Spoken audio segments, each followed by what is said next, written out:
Hey, all you movie lovers, welcome back to the Film Archives, where I break down some of the weirdest, wildest, and wonderful movies out there. Today we're diving into the mind-bending, reality-twisting chaos that is Mother. A movie so twisted, dark, and overall up that it will leave you forever traumatized and changed. A film directed by Darren Aronofsky, who is known for some very unique and oftentimes thought-provoking films. But buckle up, because this movie is one hell of a roller coaster. Let's get into it. We kick things off with a woman on fire and the burned out remains of a large house, which I promise will make sense by the end of this movie. And him as an acclaimed and tortured poet struggling with a serious case of writer's block. Seriously, his writer's block is so severe that at this point he's considering writing poems about his laundry. But to make things even stranger, he places a magic crystal on a pedestal and boom! The house goes from a burned out wreck to your ideal Pinterest dream home. Seriously, where can I get one of these crystals? I want to turn my apartment into a mansion. Let's go. Let's go. But yeah, the building morphs into a beautiful home and just an idyllic landscape. And we then meet Mother, the poet's wife and muse. We see her awaken in her bed, and she wonders aloud where him is. Where is he? Where on earth did him go this time? That man disappears more often than my Wi-Fi signal. Mother, the poet's wife and muse, wakes up and starts her day renovating the house. But wait! She occasionally sees a beating heart within the walls, which is totally normal, right?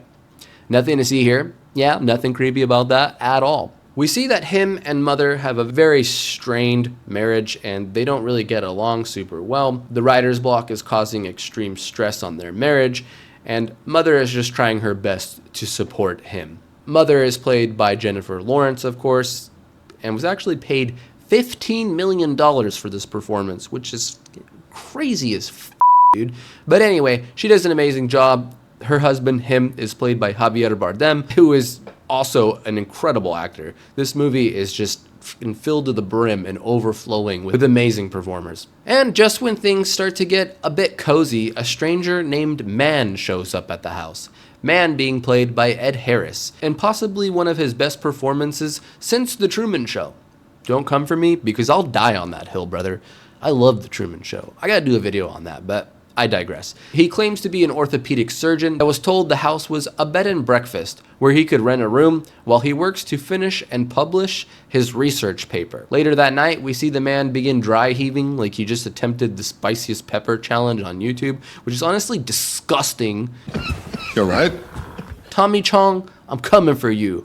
Coming for you, Tommy Chong. We also see him's magic crystal, and we learn that he apparently found it after he lost everything in a house fire. And it gave him the strength to start again. This will come full circle by the end of the movie and make more sense later on. Very sus, bro. We see that while Man is coughing and, dying from drinking too much with him, basically your typical Friday night, Jennifer Lawrence's character, Mother, observe a wound on his side that is promptly covered up by her husband. You don't do that. Honestly, that doesn't really matter. We also see Mother begin to have small visions and hallucinations of the home when it was burnt down, which is very ominous and will actually come back into play a bit later, as most of the symbolism in this movie will. This movie is a bit of a slow burn, be warned. Yeah, anyway, the next day, Man's wife, Woman, arrives, played by Michelle Pfeiffer, an incredible performer. And the house starts feeling less like a home and more like an Airbnb with absolutely zero reviews. This movie is so creepy, there's no music, and just the way the characters interact is beyond unsettling and just downright uncomfortable. But movies by this director, Darren Aronofsky, are always full of small details and heavily rely on symbolism. Of course, Mother is not thrilled with her new house guests, but him begs her to let them stay. Turns out that Man, Ed Harris's character, is a huge fan, and his dying wish was to meet him, Javier's character. And yes, all of the characters in this movie have no names, which is an interesting and very unique choice. So, cue the awkward family reunion vibes. You already know the vibes though, guys. You already know the vibes. Things take a turn for the worse when Man and Woman accidentally break the magic crystal that sits atop the pedestal. Him's reaction? Well, it's not good. He grips the shattered pieces in his hands until he begins to bleed, which is fucking batshit dude. It's absolutely batshit. He then boards up his study like he's preparing for the zombie apocalypse. I mean, just take a look at this. They were never getting here again. And nothing turns man and woman, the two guests, on more than destroying other people's property, because they immediately begin to have sexy time. Weird, very odd, very, very odd and very uncomfortable. Many things in this movie are just downright uncomfortable. Like, I don't like people in my personal space. That's pretty much 90% of this movie. We then see Mother's visions of the house in its burnt down state begin to intensify, possibly correlating to the more blatant disrespect from both man and woman. However, we see woman take a mysterious yellow medicine, which is visually striking, but it seems to help alleviate the visions that she's having. We then enter man and woman's two sons, which apparently are supposed to represent Cain and Abel, but it's fine. They immediately start fighting over man's will. I guess these two missed the use your words lesson in preschool, which is just disgusting. So him, man, and woman rush the injured son to the hospital, while, you guessed it, Jennifer Lawrence's mother is left to clean up the aftermath. She be mopping up blood, sweeping up broken glass, all while being pretty severely traumatized. She also finds some creepy stuff. An exploding light bulb full of blood, flies, frogs, and, blood that just won't stop dripping, which is also weird. And best of all, a hidden chamber inside the basement of the house. Seriously, this house is like the set of a horror movie. Him, man, and woman return from the hospital and reveal to mother that the son has died. Very sad stuff. This guy was in the movie for maybe a few minutes and he died. It's pretty horrible. Pretty horrible. Mother is very upset about him and the way that he abandoned her and left her to mop up the blood. And I mean, who wouldn't be? You know what I mean? Like, you don't know these people. Regardless, later that night, dozens of uninvited guests come to the house to mourn the dead son. And this is just a big no for me, dog. Like, I don't even like having a few people over, let alone, 20, 30 randos up in here pretending they cared about this guy. It's just a no for me, dog. They act like they're at a wild house party. I mean, we got some real dickbag moves, like trying to bone at a wake inside Mother's bedroom. I don't know. They're probably Twitch streamers, though. Mother finally snaps when they break a sink and they wind up flooding the place. She kicks everyone out like a bouncer at an exclusive club. After the guests leave, Mother and him begin to argue about the party and the way that him basically disregarded Mother's feelings and essentially abandoned her, which somehow leads to passionate lovemaking. This scene is very cringe, to be honest. But, nothing says romance like a flooded house and a bunch of rude guests, I guess. The next morning, Mother announces that she's pregnant. However she found that out that quick, shoot, who knows?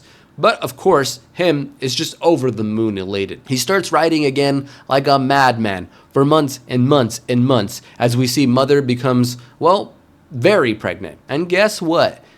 Him's new poem is a hit and his publishers love it. They love it. They love it. And of course, we don't get to read the new poem, and instead we see the couple outside their burnt down house before him grabs Mother's hand, and it instantly repairs the house and regrows the trees in the nearby forest. This is some real cosmic level God stuff, although I'm guessing that this was purposely left ambiguous, so that way it's left up to the audience's interpretation. And at this point, it's time for some more chaos. We're an hour and 17 minutes into the movie, and at this point, it's full gas, no brakes. As Mother prepares for the baby's arrival, him's fans start flooding the house like crazy. It's insane. It's insane. I would hate this. I would hate everything about this. Get the out of my house. And of course, Mother is the only normal character in this movie. She doesn't want these people here. She keeps telling him, hey, tell these people to leave, but he doesn't care. You know what I mean? He's very self-centered and egotistical. All he wants to do is please everybody, and it doesn't really work out for Mother at the end of the day. But anyway, the house continues bleeding and burning because, of course it does, right? They're continuing to hurt the Mother bros. Symbolic? I think yes. But as always, I leave that for you to decide. The house turns into just a media and war zone and a complete frenzy. I mean, we have crazy ass fans and a full-on cult that worships him. It's awful. Mother, she's just trying to survive the madness and the chaos, you know? Just when you think things might start to calm down, it's basically like Black Friday shopping on steroids. All of the strangers in the house just be snatching and grabbing anything they can get their hands on. Like these dudes are destroying the house and taking parts of the wall to say that they were there. And they even steal Mother's baby crib, which is just nuts, bro. Like this is legit looter status. It reminded me of when all those people were looting in Los Angeles. Like, it's wild as bro. The cops show up and, of course, they try to contain the chaos, but that ain't happening, so it just makes matters worse. So the situation just goes into full ape berserking. So it's like, prepare yourself, right? We have women trapped inside a cage of some kind. I don't know. It's visually horrifying. We have the SWAT team and military forces trying to fight the thousands of fans and the cult that has arisen inside the home. We have murder. I mean, we got it all, ladies and gents. Just the sheer insane amount of fans that begin to pour inside and wreak havoc on the house. Like, they utterly destroy it. Him is just completely oblivious. He's just soaking in the media fame and he's loving the attention. But at this point, Mother goes into labor and him decides to reopen his study that he previously boarded up in order for her to give birth, which she does. And it's a cute little baby boy. I don't know if they used a real baby for this, but regardless, cute little baby, right? Things calm down briefly, but him, being the worst character and partner to ever exist in any movie, decides it's a good idea to show off their newborn baby to the cult and these crazy ass fans, bro. Mother, of course, refuses to hand the baby boy over to him, but after she falls asleep, him, being the piece of that he is, takes the child from her and takes it outside to the crowd. And I will say at this point, this is a huge warning because, bruh, let me just say, this is one up movie. This is probably the most up movie I've ever seen since The Human Centipede 2, and the person I was watching that movie with wound up walking out, and I had to finish the movie by myself, so that's saying something. So yeah, him is just a general piece of person and terrible partner. Spoiler alert, this is a very bad idea. Don't ever pass your newborn to random people. Don't ever do it. And again, this is a viewer discretion warning. If you don't want to hear about the depicted violence in this movie, maybe just skip ahead to this timestamp. So we see the baby get passed around like he's crowd surfing at a concert, and well, it doesn't end well, as he's a newborn and you're supposed to support their head and neck as they're passing him around. The baby's neck gets broken and he's inadvertently killed, and Jesus Christ, this movie is just so morbid. Mother, attempting to save her baby, of course, chases her down, and at that point it's too late, and she finds the crazy ass fans, and the people are actually eating her son's mutilated corpse, which is just disgusting. It's nar, and I don't know how these actors wanted to willingly play this part or this role. Like, god damn, holy shit, this shit was hard to watch. I'm not gonna lie. Furious at this point, Mother then attacks the crowd with a broken shard of glass, like an enraged mama bear. However, they turn on her and beat her savagely. And I mean, this was graphic until him intervenes and saves her. And this continued to just be insanely hard to watch for like a good 10 minutes straight. And I can see why people wound up hating this movie. Like, Jesus Christ, this is so brutal and just so up. Him begs Mother to forgive the crowd, that they didn't know what they were doing. And Mother, being the only logical person in this movie, decides to run down to the basement, where she hits the oil tank to the furnace and ignites the oil, causing an explosion that incinerates the crowd and destroys the house. Yes, revenge, which is probably the only logical thing to do at that point. Mother then says to him that he never loved her. He just loved how much she loved him. And he's basically a piece of shit. So yeah, there's that. We have the big kaboom! So after the explosion, we see him emerge unscathed. Because of course he does. Of course he does. Mother demands answers, and him reveals that he's some sort of cosmic entity. While we see Mother is severely burned. She asks him what he is, and he replies, I am I. and that mother was home. The phrase I am I is often used to signify self-awareness, self-identity, and the affirmation of one's existence.